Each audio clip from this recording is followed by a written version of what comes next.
We recently just onboarded a new Korean skincare brand, and my team has already been putting in the work finding different angles, formats, and also different avatars that we can go to market with. This will be how I go about making ad creatives for Korean skincare brand. You can use this info whether you're running a Korean skincare brand and you already have something which is working. If you have something that's not working, also there might be a few lessons in terms of if you aren't running a skincare brand overall. Because we took this from a marketer's first approach, and we actually, before even going into finding the right messaging to choose and the right angles and the right avatars and the right formats, we actually started even before addressing the TAM and kind of looking at the awareness stage and how the funnel was structured in general by actually just auditing the ad account itself. So we have this decision map and this flowchart that we try to look at in terms of making decision as to what's the next best ad creative to make. So we kind of started by looking at the ad account. Like, we kind of saw, are we meeting KPIs? This specific client, they were meeting their KPIs, and we felt like, and the client also felt like they could make more winning ads without their spend breaking. So our role specifically for this client has just been to pretty much create more winning ads given a framework that we have seen work, where we will take parts both in the format, the messaging, and the specific avatar, which we will just double down on. There will be, like, depending on your case, so many different ways and decisions that you'd need to go about in terms of like finding a creative market fit and scaling your ad spend. Depending on your situation, this was just this client's situation, and this is where kind of the concept that we've laid out for them came from. I'll go more into detail in terms of now the market and the avatars, the angles for those avatars, and also the formats, because I think there is a lot to be gained from like these insights in the different formats that we would be executing these angles in. We also, after looking at their ad account, kind of wanted to look at their funnel. And this is another huge thing which I think not a lot of people talk about when it comes to, for example, Korean skincare. And people talk about direct response, and you need to hit the different awareness stages and whatnot. But truth be told, if you're in such a market such as, for example, Korean skincare, you wouldn't really need to do a lot of top of funnel advertising, because like 99% of the people who would buy from you, they won't be unaware. Obviously, that's like step one. But what I'm trying to say is that you get so like, if you're in the Korean skincare, not specifically in skincare in general, but because Korean skincare is a subsection of that, the top of funnel is already so big because of all the media, all the influencers, all of the X, Y, and Z, people talking about Korean skincare as an alternative to traditional skincare. So it's already in kind of like a category of one. You already have that awareness. So your job is basically just to go in and target like these stages right here. That's kind of also what we saw for this client. They already, like, the messaging in their existing ads, that was already like targeted people who were aware of Korean skincare. That's also like, because of the total TAM of like Korean skincare being so big, we see like these stages right here as where you're just showing the actual results, more so important than like unaware. That's just like a thing I wanted to discuss before going into this. But we conducted a like audit as usual. We went into the ad account, we looked at the best ads. We also looked into, specifically for the best ads, their avatars. So we saw that there were different ads running with Black females, Asian females, but also white females. We think, and the ads that had most spent in general were the Black females, and that's super interesting if you're in Korean skincare in general, because you might not think that there's a Black audience which spends a lot and can get you good results, but they actually have like big problems when it comes to their skincare, and Korean skincare is a great solution for them. Then there's obviously also an Asian female and white female, but the interesting avatar, in my opinion, is this one over here. That's what we'd want to go to market with first. And if you're running a Korean skincare brand, I'd go to market with, if you aren't already using like Black females with issues on their, or not issues, but like you get what I'm saying, like that have skincare problems. I'd go to market with this avatar first, and then launch this, and then this. If you already have all of them working, you can probably go about some of the next angles and formats that I'll go into and try to deploy those as well. Let me just remove this. But that's kind of like the avatar market, which we already saw that they had working. And because, as said, like we diagnosed before that they already have something which is working, can we just produce more of that? Like, sure, 100%, like let's just do more of that. And that's kind of where we came into the messaging part. And the thing is that we do have an avatar which is working and messaging which is working. That's where you will have something which resonates with the audience, but will have a low efficacy. That's why we also need the format and like the ads execution to be on point afterwards. But just for the concepts or like the angles themselves, we found that a lot of the people who would buy these products or who would be interested in Korean skincare, they're very much into this concept of glass skin, which is where you just have super aesthetic skin, and that's kind of like the whole idea of the ad is just to get glass skin, which is just, if you're in Korean skincare, you know this, but it's just like where your skin is just super aesthetic and clean looking, pretty much. A lot of the people, and this is something which like that was common between Avatar 1, 2, and 3. So all of these three demographics, they had like they wanted glass skin. The same for acne scars. So acne scars, just if you have had acne and then afterwards you get scars. Again, Avatar 1, 2, and 3, they wanted a solution to that. Avatar 1 and 3, so the black female and the white females, I believe those were blackheads, sensitive skin, skin redness and whatnot. You might have, and this is something I see with a lot of founders, they think they have an angle problem and they aren't able to like diagnose the right angle and whatnot. I'd say oftentimes it's a format issue and execution of the format because you haven't exhausted a specific angle yet. So for us specifically, I'll go into this later again because I'm actually not 100% sure what I have set down here. Let me just see. Okay, so we've went the acne lens. I think it's skin redness. Acne one, not we have actually not went with the glass skin one. Let me just remove these. So the concepts and the angles that we've chosen to focus on for this with the acne scars, and then skin redness, and then the sensitive skin, I believe. And there's kind of also like a ripple effect, like from glass skin to all of these pretty much, because glass skin is just like a word you use in the video. So for example, how I'll go from acne scars to glass skin or sensitive skin and then glass skin and so on and so on. Like glass skin is just the outcome pretty much of like solving these different issues.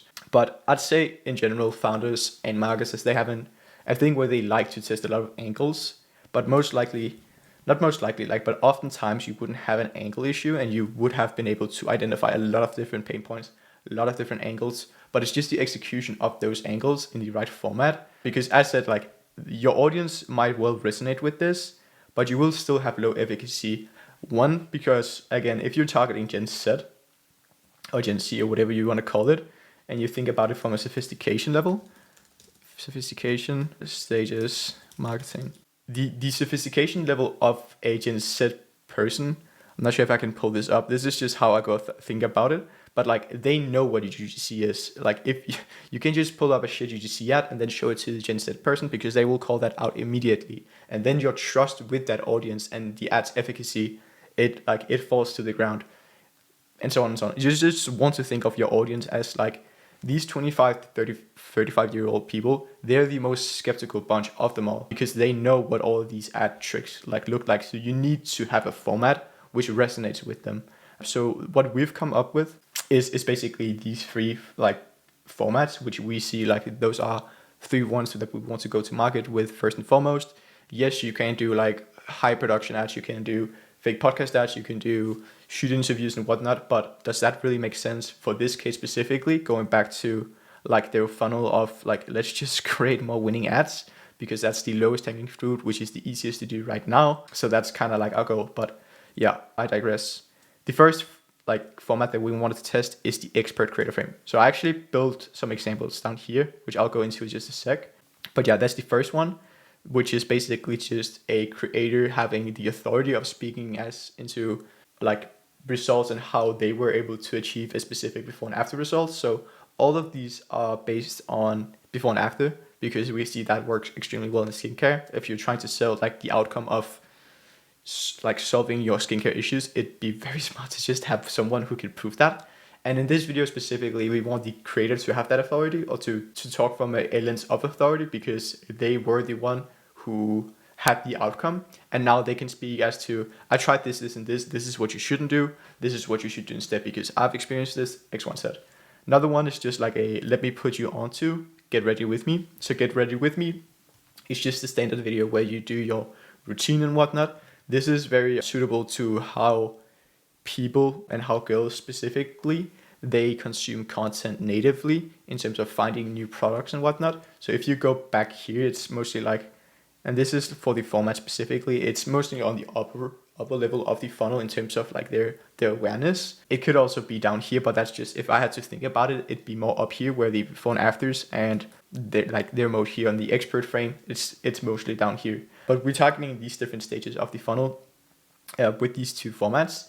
And then we have the realistic before and after. So that's another big thing in skincare, is that the before and afters people use, they're just super unrealistic. And again, you have to think about these people, they are the most skeptical of the bunch. Like Jen said, 25 to 35-year-olds, they know what a fake, like they wouldn't expect their skin to transform like overnight, or like in 6 weeks, all of their skincare problems are resolved. So with this approach, like we're trying to just for, it might even not be that big of an avatar, but we think there is a good grab here of a specific avatar. I'll just call it Avatar X, which are like a more skeptical of the bunch, who knows that like I wouldn't get rid of my acne or my skin redness, or I wouldn't get glass skin. Going back to all of the angles here, like I wouldn't solve this issue, I wouldn't solve this issue, I wouldn't solve this issue, this issue, this issue in 2, 3, 4 weeks, but I might just be able to make it 5% better, 10% better, 50% better. And that's the idea of this realistic before and after. Specifically, some ideas that we've come up with to like find creative market fit, where we have the market on point, the messaging on point, and the format on point, is first and foremost the concept one. You can see a breakdown here in the GIF on how it might look. So again, you see the expert frame of the creator having the before and after, and then they talk from a lens of authority because they actually achieved this result. And they could say something like, no matter what's going on with your skin, it's always going to look better when you aren't all red and puffed up. Just a random hook. This is targeting the Avatar Tune 3 with the skin redness, and this is just the white female lens. It could also be the Asian one. Probably also could be the black woman. This is just like in terms of our go-to-market creative strategy, this is what we'd bet on. If you'd wanted to see the example, I'm sure I could pull it up here if there's any audio. No matter what's going on with your skin, it's always going to look better when you have an even complexion. Notice in these two pictures, I'm struggling with the same issues, but in one of them, I have an even complexion. So here she's just talking from a frame of authority, where she's like, notice how I'm like went from before to after, and like just speaking from a lens of authority, which I think personally, I really like this format. And I think if we just get the execution right, and the execution is like a lever, that's how well you like get the format with the avatar, with the angle, and then it's just how good are you at then putting it into life. And that looks very different from like a high podcast ad to like a UGC/lo-fi. Cool. Concept 2 is the let me put you on, get ready with me. This ad executed with a black female. We also saw that in specifically going back to the client's ad account. We saw that demographic working really well, so we'd focus more on that. This would look something like this, and this would target acne scars. So basically just like a get ready with me acne scars. It could also be for the glass skin. I'm not quite sure what I'd do, but yeah, I'd laid out acne scars, so that probably what we'd be working with. A hook could be, let me put you onto my top Korean skincare products for acne scars and hyperpigmentation, and tell you why I'm obsessed with these.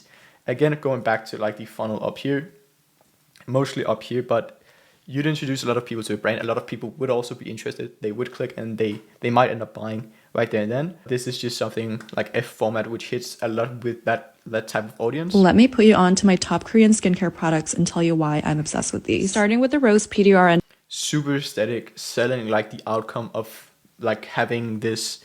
And the thing is, we're selling this aesthetic not only with her look, so we need to have a super aesthetic and good looking creator, but also like the overall scene, or like the lighting being good, etc., etc. That's something to have in mind when doing these. Concept 3 would be the realistic before and after. This is also like a huge one for me. I think this would work so well. I'd go do this with an Asian female. I'd probably, like, to be fair, the sensitive skin, I wrote Avatar 2 and 3 here, and also up here. I think this would like slap with the black female as well.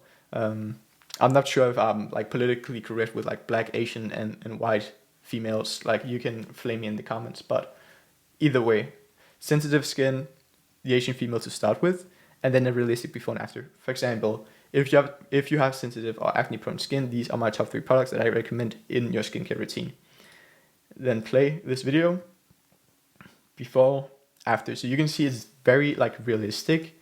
And I think that would do well because this audience will be so skeptical. If you're trying to compete with X, Y, Z in Korean skincare, like going back to this tan right here. Okay, I then removed the drawing, which was not so smart. But like a subsection of your portion would be those very skeptical ones where they're like, no, I'm not sure about this product because, yeah, I don't think I'll like achieve that outcome. Then just give that to them. Sure, you might not achieve like your skincare like your skin problems being resolved, but it might just get 5-10% better, and that might be enough for some people to buy. So let me just play the ad. Like an actual realistic result, which I also think more people should lean into instead of being too over the top. So just in general, that would be how I would go about finding creative market fit for a Korean skincare brand. This video, in my opinion, was nice, short, and sweet. And I think there is like lessons to be learned whether you're running a Korean skincare brand, if you're running a skincare brand in general, or if you just like want to go about the mental model of finding creative market fit. This research that we did here was based on the client's ad account, also doing a deep dive with them. And then obviously, as you can see, I have tons of fans, Reddit and whatnot, just scouting the market for what are the actual problems that the customers have, what would be the most scalable and lucrative avatars, and then also what formats do we personally think, based on our knowledge and what we're seeing in the market, would be the best formats to go execute those angles for those different formats. And that's also how we've kind of looked at it after identifying where the opportunity is in their funnel or like in their creative mix in terms of just creating more winners, and how we like intend on making this for this specific like stage of the funnel where we think we'd have the most leverage in terms of just getting their most amount of value for their dollar spent on their ad creatives. Hopefully this is valuable. If you have any questions in terms of finding creative market fit or scaling creative market fit for your e-com brand, let me know. I'm free to chat. And yeah, if you think this was valuable, let me know, and take care.